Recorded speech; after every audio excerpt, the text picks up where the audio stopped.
Whether you know them as guineps, Spanish limes, quenepas, or another name, these exotic fruits are enjoyed by many people around the world and are mostly consumed raw in Jamaica. But did you know that guineps can be used to make a very delicious drink?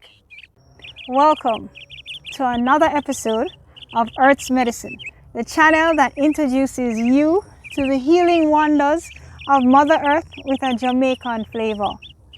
Today I'm going to be sharing my very delicious guinep drink recipe with you guys. So without further ado, let's get right into it.